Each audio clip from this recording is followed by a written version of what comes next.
So welcome everyone. My name is Elizabeth Drembus, and I am the genealogist for the William and Mary Bray School Lab. So in service to the Bray School Lab's mission to uncovering, documenting, preserving, and disseminating the history and the legacies of the Williamsburg Bray School, we host a monthly Zoom series in order to share recent genealogical findings, engage the descendant community in this work, and in order to broaden our understanding of those legacies. And we also enlist the help of historians, genealogists, as well as the general public in furthering the conversations and the research surrounding the Williamsburg Bray School. So the title of the monthly series is Bray School Stories, and this evening's focus is Bray at Play. And I am so pleased that our summer intern, Bailey Kim, is going to be here to give her presentation on her work. But before that, we're going to do some housekeeping items. So once again, we are recording this session. It will be available later on our YouTube site. To find it, simply Google Bray School Lab YouTube. If you prefer not to be recorded, please feel free to access this later from our YouTube channel. So our monthly sessions are designed to spark conversation, and Bailey has a lot of material that she's going to be sharing with you this evening. So please feel free to put questions in the chat. We will leave time at the end for Q&A, and we're really excited about this evening. But first, I want to share a few things that are coming up in the lab, and at William and Mary wanted to share some things. So the first one is, I want you all to save to the date that our annual and our 5th annual Slate seminar is going to be held on October 23rd and 24th here in Williamsburg, at our old stomping grounds, the School of Education, where we always hold the our Slate seminar. So look for more information coming out about that, but just hold those dates. That also happens to be homecoming for William and Mary. And so if you're already going to be in town and you want to consider maybe spending some of your time at Slate Seminar, we'd love to have you there. So that's the first thing. The second thing is we are want to let you know that the call for proposals for the 17th annual Lemon Symposium is out now, and submissions are due by October 5th. And so for more information, you can go ahead to that QR code to get some more information about some of the subjects for the symposium, how to propose, how to submit a proposal, and what that proposal would look like. So I encourage you to consider if you are interested in presenting some research or descendant community engagement projects, go ahead and submit it to the Lemon Symposium. And while Bailey is presenting, I'll also go ahead and put in some links into the chat as well if you're not comfortable using the QR code. And the other thing I wanted to bring to your attention is one of our Bray School Story past presenters, Sonny Strauss, who's also a descendant of the Randolph family here in Williamsburg. He's also a member of the League of the Descendants of the Enslaved at Mount Vernon. And they have a relatively new podcast happening where they're interviewing all kinds of people. He said that he recently did an interview with Lynn Jackson, who is a descendant of Dred and Harriet Robertson Scott. So Dred Scott from the Dred Scott case. And he said, so now you can tell people that a Randolph descendant interviewed her. And so he asked that I share out that information about that podcast because they are available to watch and listen to. So those are kind of the happenings and the goings on that I wanted to be able to share with you all. So I'm going to go ahead and stop sharing my screen, and then just quickly, I'm going to let Bailey kind of introduce herself, but I wanted to let you all know that Bailey has been with us since really the spring semester. This summer, she's been a Sharpe Action intern, and so has been working in the lab, and she's been able to continue the research that she started in the spring to throughout this summer. And so I'm excited to turn the mic over to Bailey and then have her introduce herself and share out about her research into this idea of Bray at play and what we can kind of think about with the children when we think about the children at the Williamsburg Bray School. So Bailey, welcome and thank you. and take it away. All right, can everyone see that okay? Okay, Terrific. let me put that in present mode. Okay. So this is my slide. A little bit about me. My name is Bailey Kim. I am the class of 2029, so I am going into my second year here at William and Mary. I'm from Basking Ridge, New Jersey. So I'm currently there right now. I've been doing most of my internship remote. Last year I was a Sharpe Community Scholar, so I was able to live with the Sharpe community and kind of work on research through there. I'm currently studying public policy and film and media studies. It's my first year with the Bray School, and in the future, I hope to pursue law. So I'm really interested in entertainment and intellectual property law. So that's why this topic really interests me because the history of play is kind of intertwined in all of that. Okay, so a little overview. Bray at Play is a project that works to discover what scholars who attended the Bray School may have done as play and entertainment during their childhood or free time. So a lot of this includes both methods of traditional and non-traditional play. And I first began working on this project in January 2026, as Elizabeth mentioned, and then was able to continue this research with as an action research intern in collaboration with the Sharpe scholars. Oop, that was all the way at the end. Okay, there you go. So a bit about enslaved childhood. Um, when enslaved children were expected to begin their labor depended on the household and enslaver, but a lot of the times it was around ages 10 to 12. They didn't really keep track of ages the same way we do today, but it really depended on like their physical appearance. Height played a big part in that. Children who grew up under their enslavers' roofs were more likely to be able to play with white children. So, when they were younger, especially when they were really young, there may have been less separation within households of white and black children. Despite that, many of the games that they did play together were tools to prepare these black children for enslaved life in the future.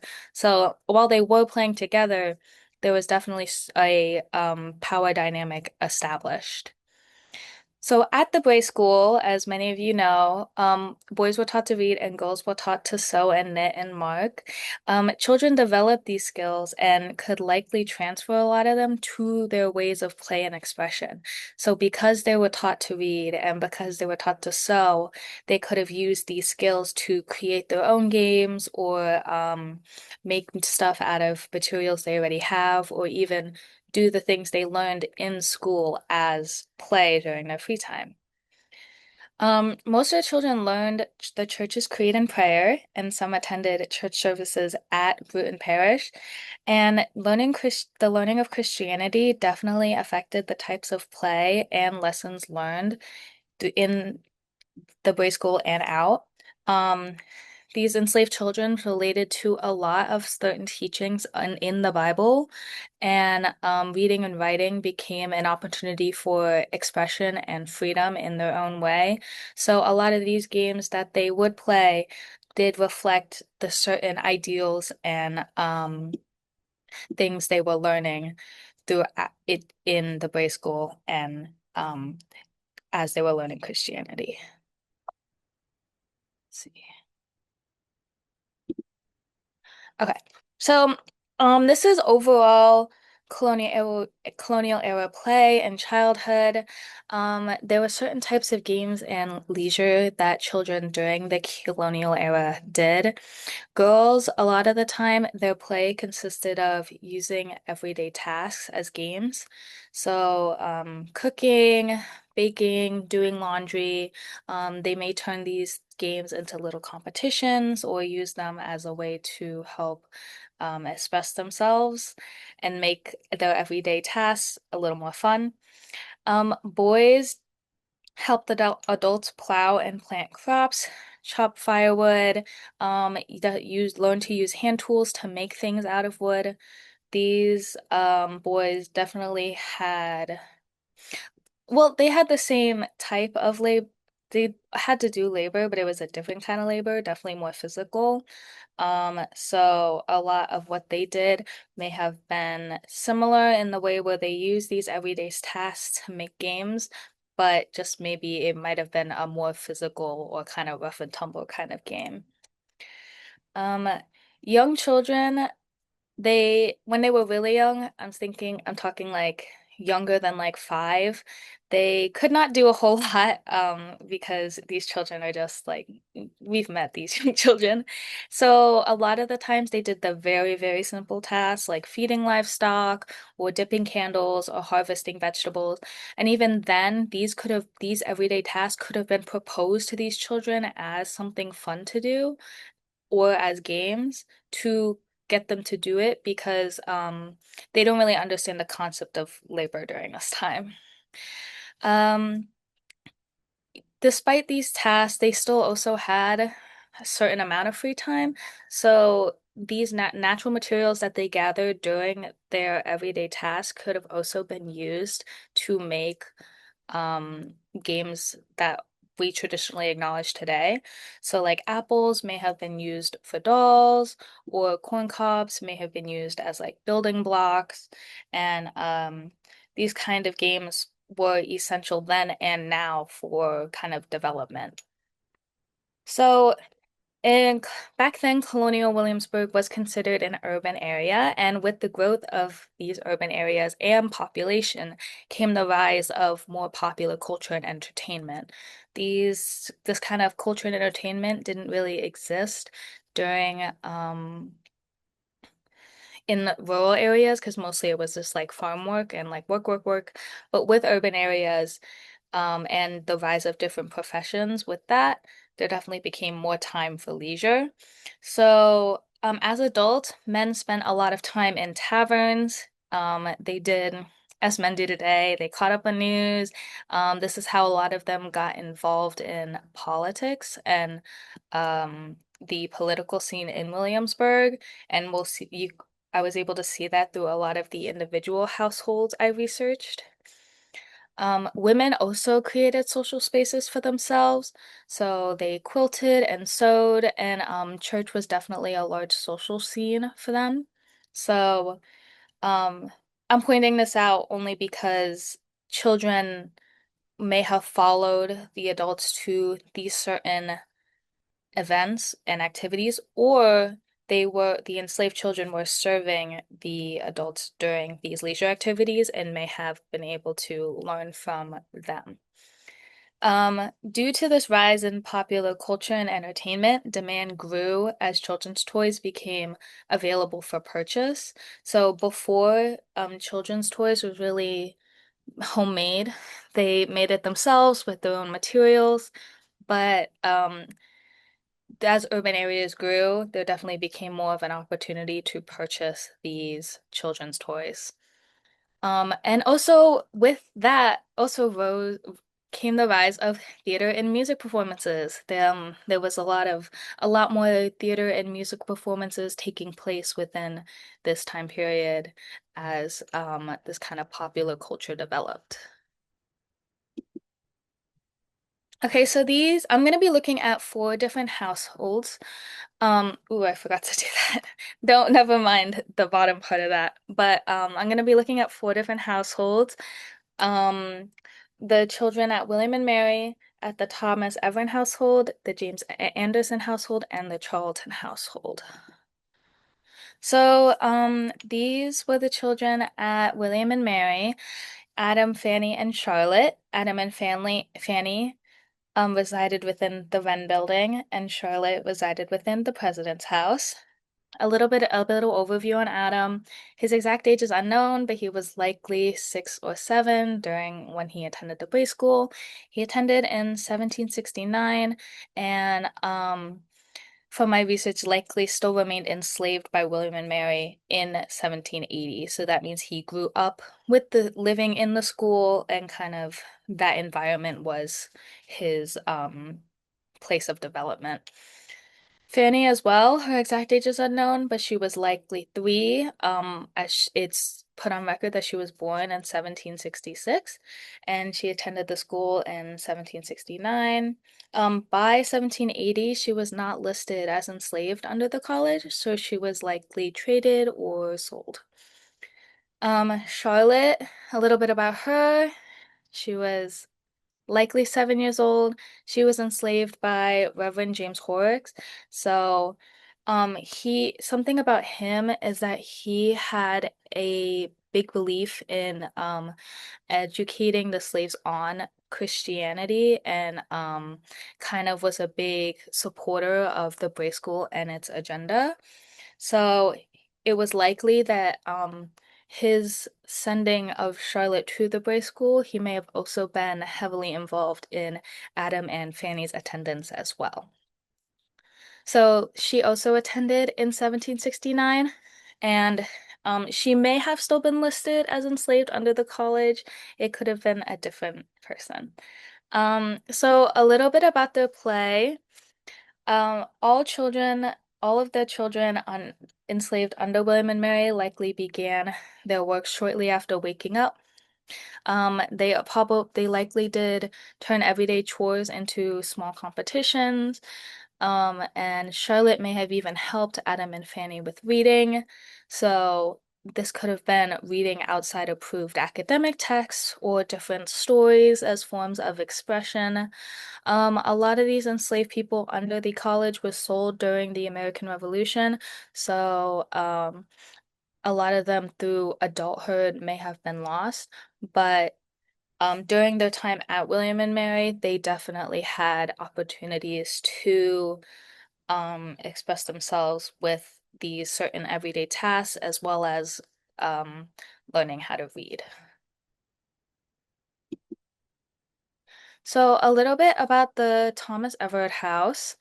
Um, Thomas Everett served as a clerk of York County from 1745 to 1784, and he first rented out the land in which the house was, but he fully acquired ownership of it by 1773. Mary and Harry are the two children that resided under this house. So Mary was likely 7 years old, and she attended in 1762, and Harry was likely 5 years old and also attended at the same time. Now, I chose the Thomas Everett House to look at because it's one of the houses that's known for having a very extended garden and kind of back area. So, the plot ownership during this time was kind of split up between multiple different owners. So, multiple different men owned different buildings on the same lot that we know now as the Thomas Everett House. So, there may have definitely been limited space to play based on the boundaries of this plot ownership. It depended on how kind of lenient the owners were with how they tended to their spaces. But a lot of their everyday tasks could have been like tending to the gardens and such. Because he was a clerk, he definitely had a lot of like paperwork, so that could have been a big reason why Thomas Everard sent Mary and Harry to the Bray School to learn to read, so that they could help him with more menial office duties such as filing and organizing and stuff like that.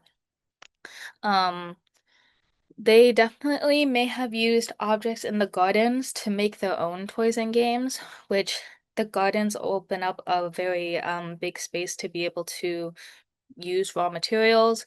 So these two here are examples of different games that they may have made with the objects found in the garden.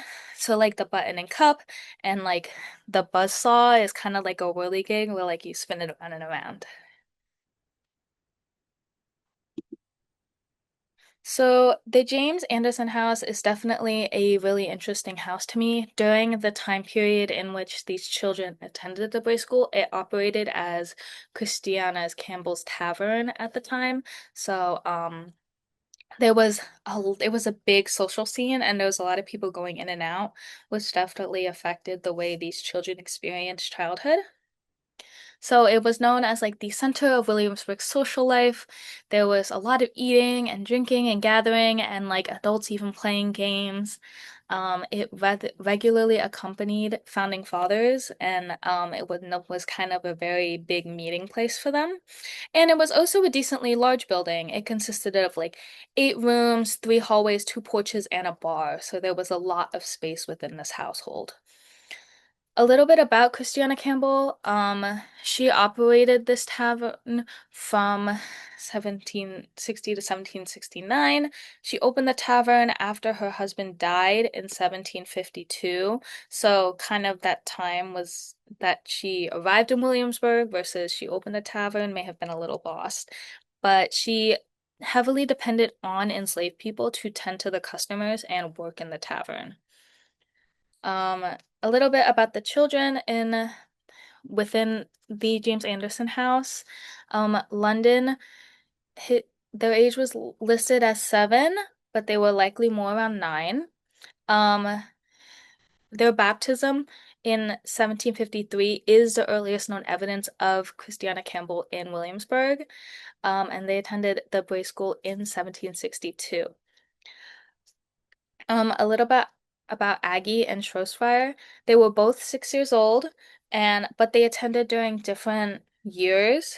So, it's likely that all of these children, like a lot of these children, were either coming in and out of the household or they were attending at different points. And then young Mary, Suki, and Sally, they all attended from 1765 to 1769. So that told us that as the children grew, they were all being sent to the Bray School in different time periods. They all likely worked as servers or delivery people or janitors, kind of basic hospitality work that you would see even in taverns today. They worked to grow food and harvest from the garden. A lot of their names were found through the Bruton Parish records, and it was possible that the other children from the Campbell household also attended the Bray School. Since that these children were coming in and out of the Bray School between the years of operation, the years we don't have lists of attendance from, there may have been more children from this household. So, a little bit about their possible play. Um, they may have played outside while adults tended to the garden and horses and etc. So, they may have made games out of just general janitorial chores since there was so much to be done. Um, they also may have interacted with guests of the tavern, so there is some evidence to suggest that the guests of the tavern may have viewed these enslaved children as like how we may have viewed like little puppies today. So, they may have like interacted with these grown adults as kind of like entertainment in their own way.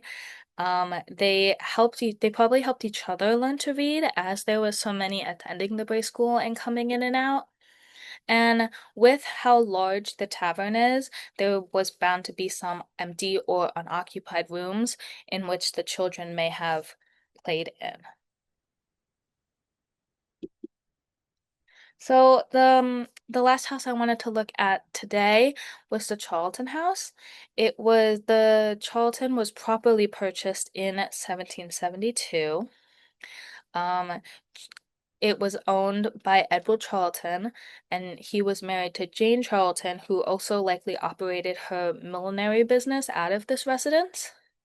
Um, it was possible that also James Anderson stayed within this household for a little bit, and it consisted of 2 stories, 4 bedrooms, 3 bathrooms, and 2 half baths. So it was a larger house as well. The reason I kind of included this one is because these were children who were under a household that operated as a like retail business, which may have impacted their experience in childhood. So Edward Charlton, he arrived in 1752 and partnered with Richard Gambler, who was already an established wig maker in colonial Williamsburg. He shaved, measured, barbered, and crafted these wigs, and his clients consisted mostly of wealthier men and women within Williamsburg, since imported hair and the maintenance of the wigs and such were something that only the wealthier clients had the time and resources to do. So this definitely may have changed the way that both the children experienced childhood as well as the other people they interacted with. So Nancy and Davy were the two children under the Charlton house. They both attended the Bray School in 1765. And as they were enslaved to both a wig maker and a milliner, they had certain expectations of skill that other children may not have had. And it was possible that they also lived with Charlton while he was partnered with Richard Gambler. So they may have learned of the skills of wig making that that Charlton may have learned under Gambler. So they were likely sent to the Bray School to learn to read recipes and manuals. A lot of this was really important to the upkeep of the business, both millinery and wig making.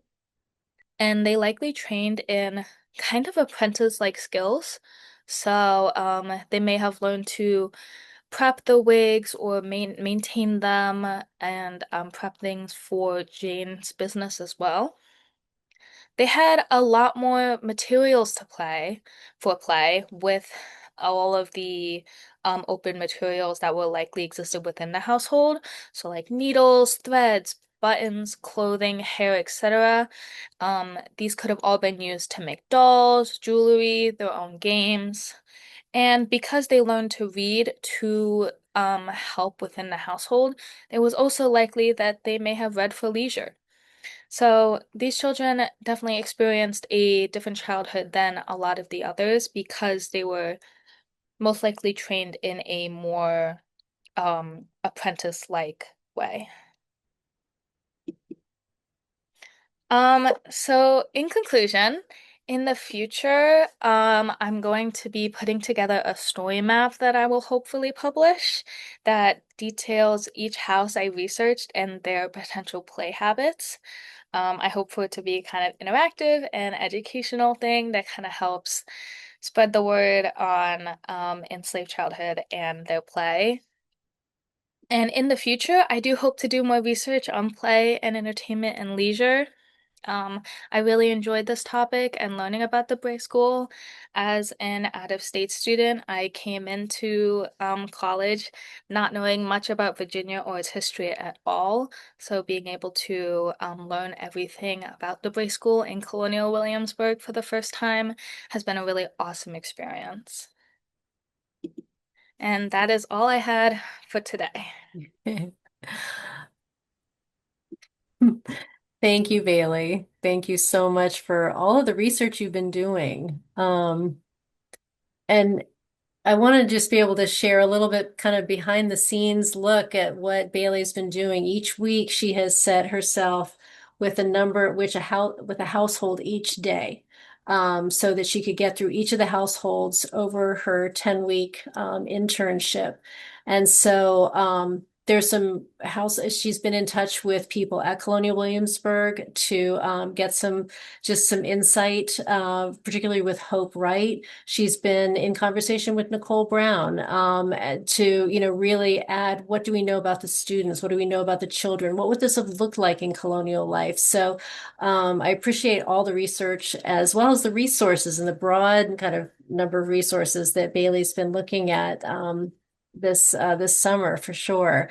Um, I want to open it up to questions or comments, things that maybe have been surprising or things that you'd want some more clarification. Anybody have questions for Bailey about the project or any of the materials that she shared this evening?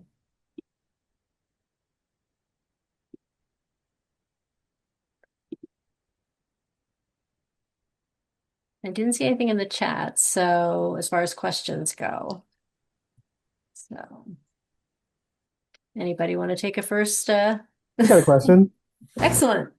Hi Bailey, Excellent. this is real. This is awesome. It was cool. It's been awesome seeing you get started with the Bray School and seeing what you're doing now. I think I'm really just more. I want to know more about what got you into this topic on play. Because I think when we think of history, and especially when we think about the history of slavery, it's really easy to think about it as, I mean, it's terrible. It's horrifying. So like, what is it like to research these little moments of joy or play in the midst of this horror? That's a great question.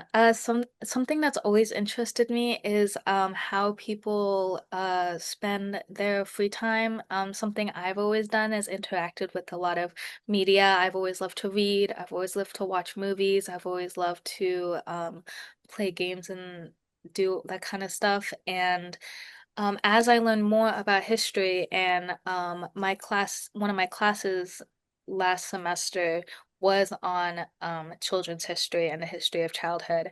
And as I began to learn more about that, something that really interested me was like, how did the entertainment we know now and the way that children play and like spend their free time now, how was like that like back then? Because I think when we think of children a lot of the times in history, we don't see them as children we see today. And how children were viewed definitely changed a lot throughout history. And despite the events and the development and technology and stuff, these children were still children back then, and they still had similar mindsets and ways of development. So, I just really, something that really interested me was just seeing how these children all the way back then may have done similar and different things as children do today.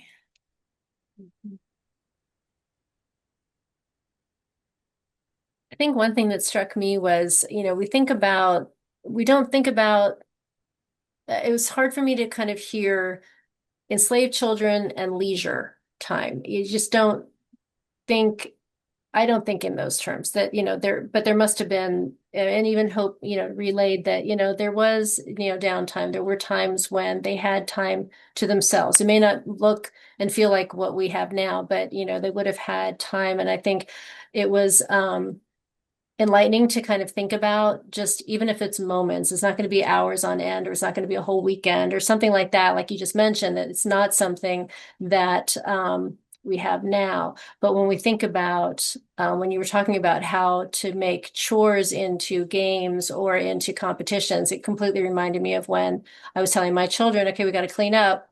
And the first one to, clean up gets to do, whatever. And so it is this competition, or, who can pick up the most sticks in the backyard to clear up the yard or whatever. So those seem to be maybe universal among parents and children, but at least from what you were saying, your research was bearing out too. That's where I kind of went, okay, leisure is going to look different. And so what is different and what is similar, I guess is what I'm getting at.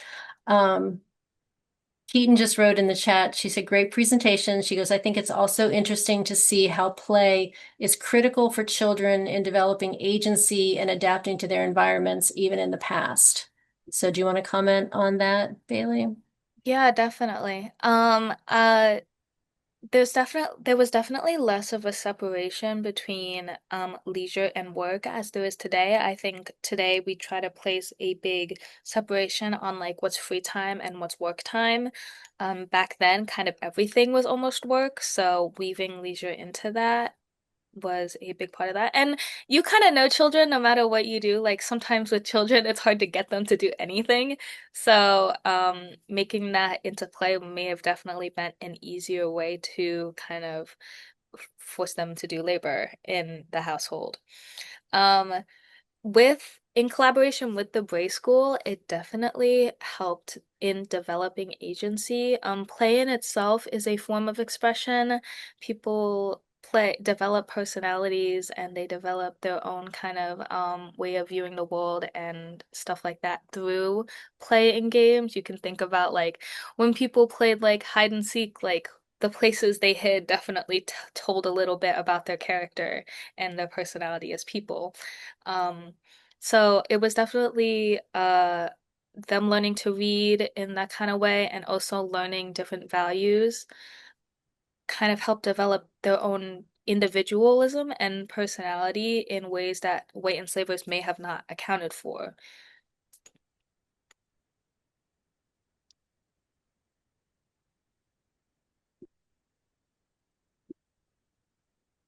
Thoughts are, I'm curious for those of you who have been teachers of any ages or parents, reflections on some of the material or what struck you this evening.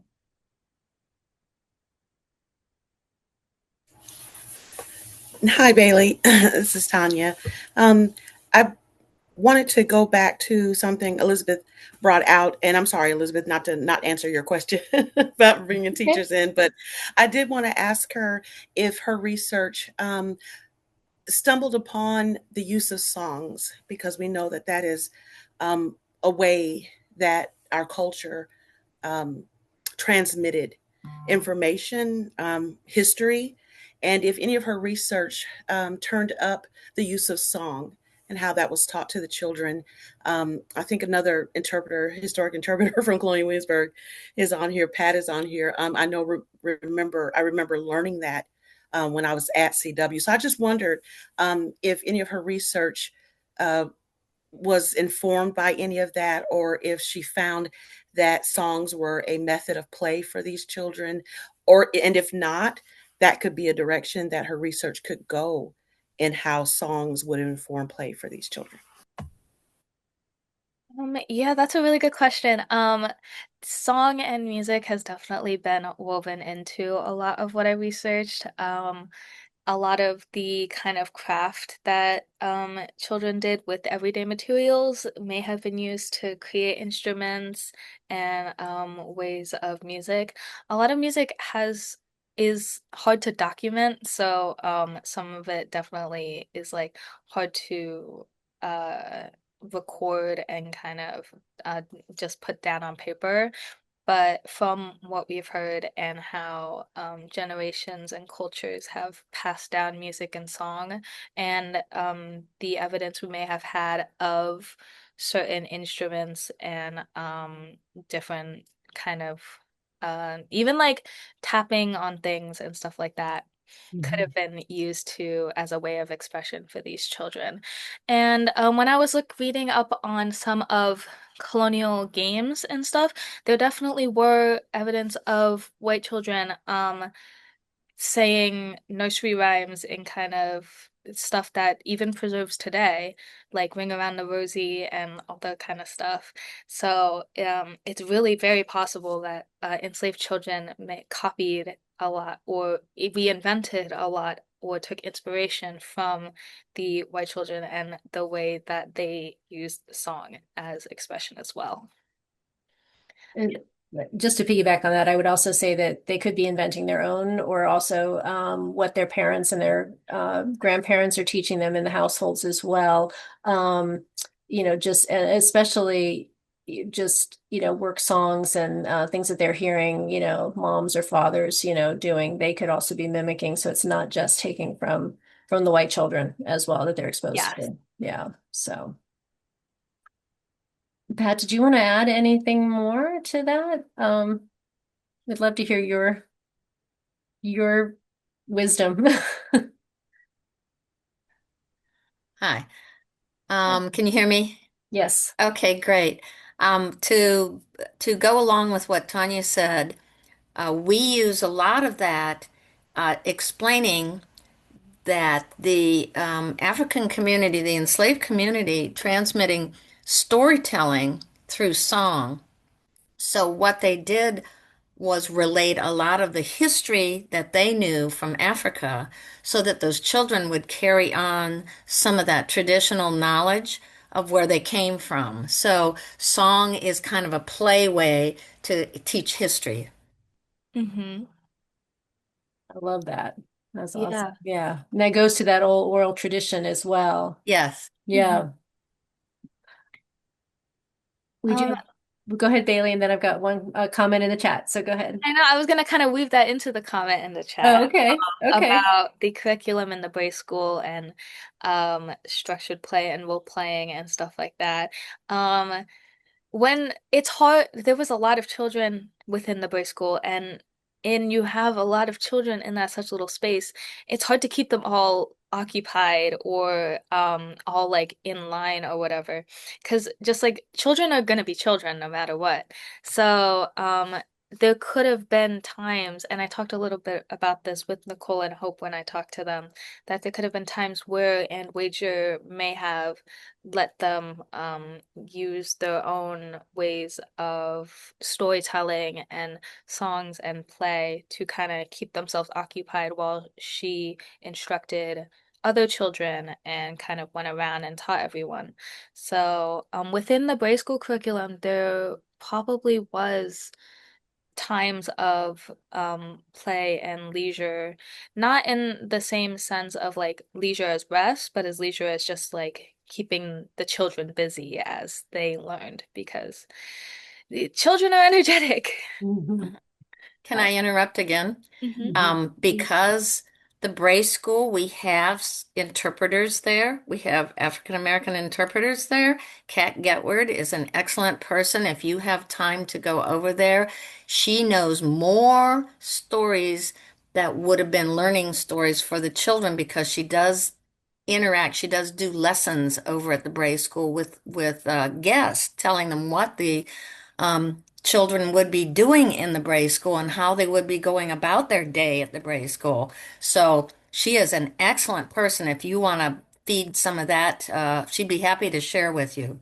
That's great. Yeah. Thank you, Pat. Yeah, Yeah. yeah. Bailey, we'll see if we can get you in touch with her. If not, this summer, Come see maybe me. during this, yeah, exactly. Yes, So. definitely.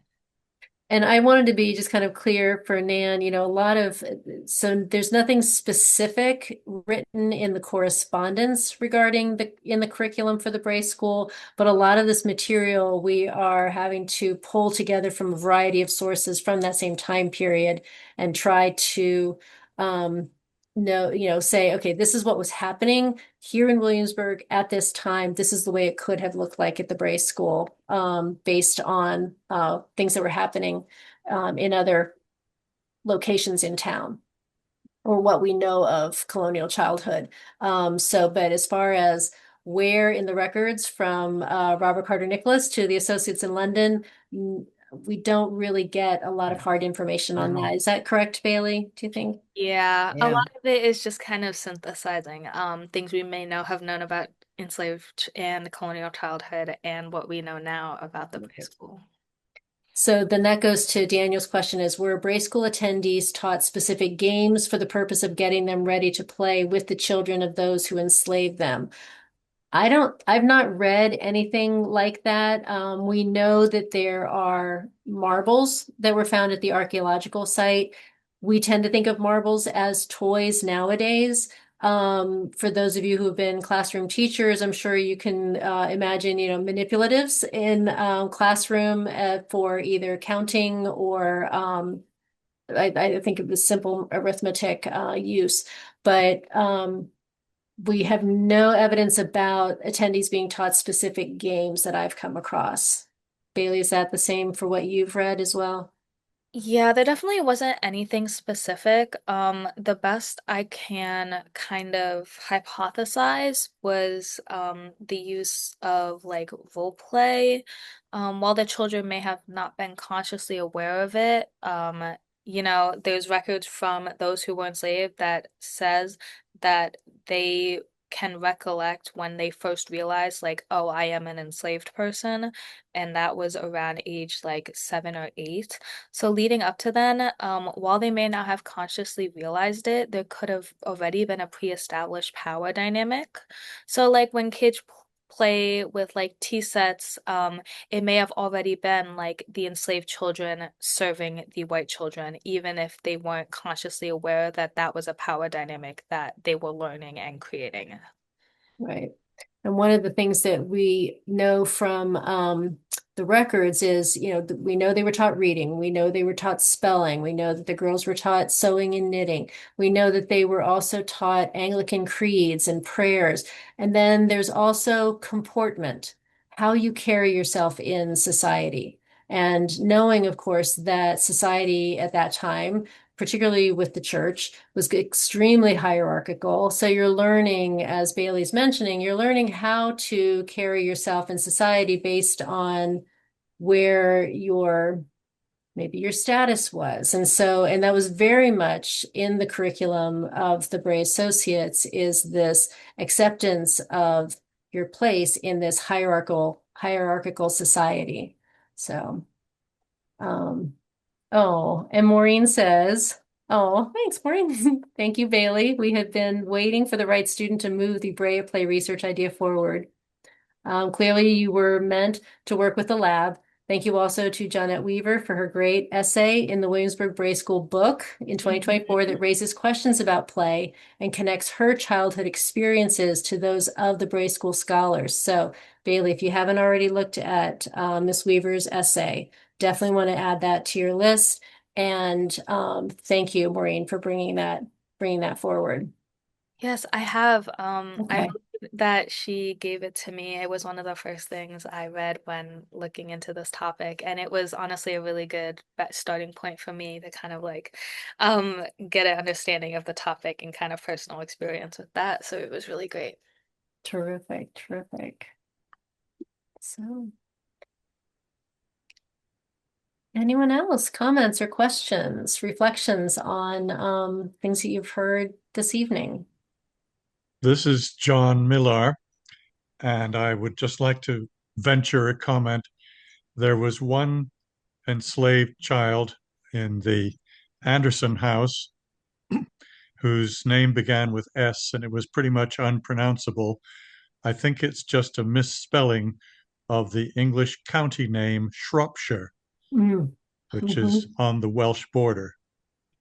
Mm. And that struck you? I just thought that I should mention it because Yeah. the name that came up on my screen anyway um, was unpronounceable. Oh, okay. Oh, okay. We'll go back and look at that. But yes, So that would be Shropshire,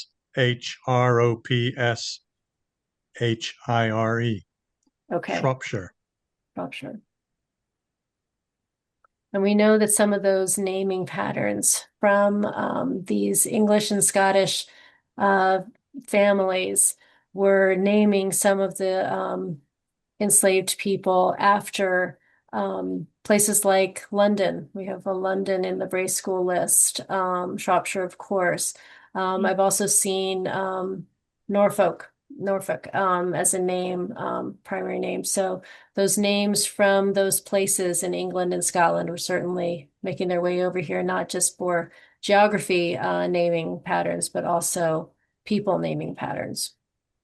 Yes, I've done quite a bit of research myself on a fellow called Newport Gardner who lived in Newport, Rhode Island, Okay. and he was a polymath and eventually ended up running a school for both black and white children. And he composed music. He was also a deacon in his church. Very uh, valuable person to know about. And did you mention Newport, Rhode Island? Is that where, I know you said Newport Gardner. Yes? Yes, Newport Gardner lived in Newport, Rhode Island. I think he may have taught in the local Bray School in I Newport. was just going to ask. I was just going to ask if we knew if there was a connection there. That is fascinating. I think that's maybe the first time I've heard that. I don't know about everyone else, but um, yeah. I used to live in Newport myself, Okay. and it bridled me when I kept reading in the press that the Bray School in Williamsburg is the only surviving building from the Bray schools. And that's not true. There is one in Newport, which is now a private residence. Okay.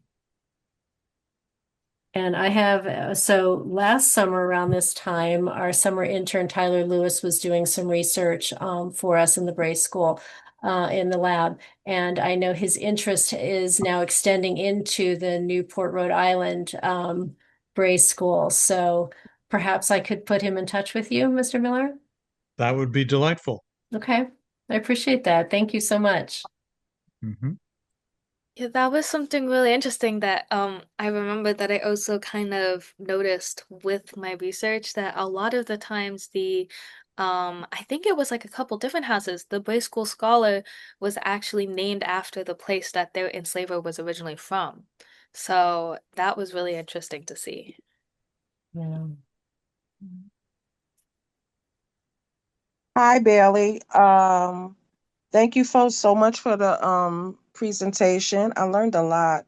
To be honest with you, I never thought in about the enslaved playing. So this was a very good topic to bring forth because, as we know, children are very innovative and creative. So in between anything, I could see them trying to entertain themselves in between the time that they actually had.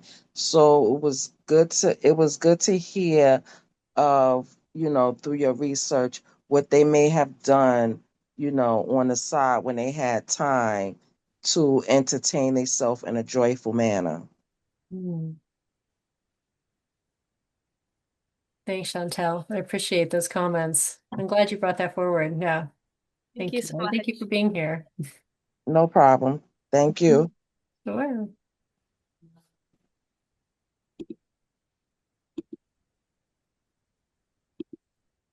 Anyone else? Comments and curiosity and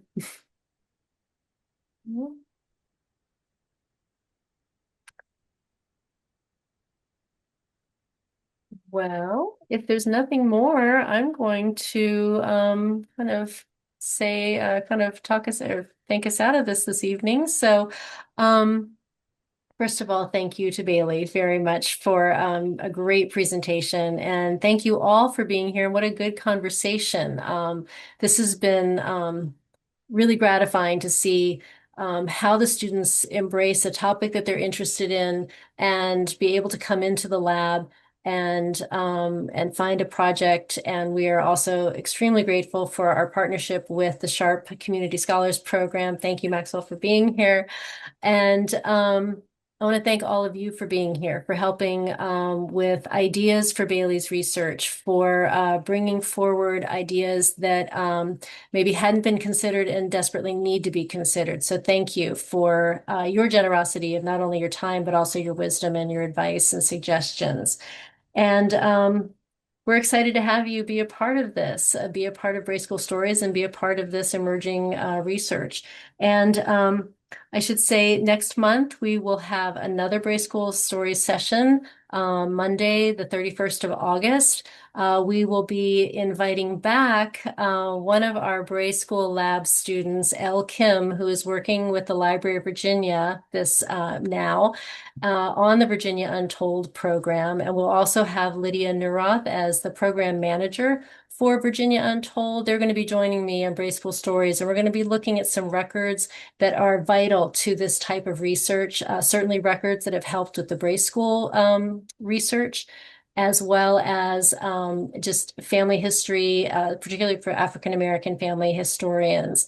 And so please mark your calendars for the 31st of August for our next Bray School Stories session. Thank you all for being here.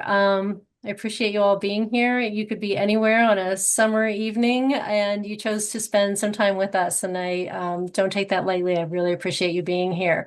And we hope to see you back next time. Thanks, everybody. Thank you all for Good just work, coming Bailey. in and listening.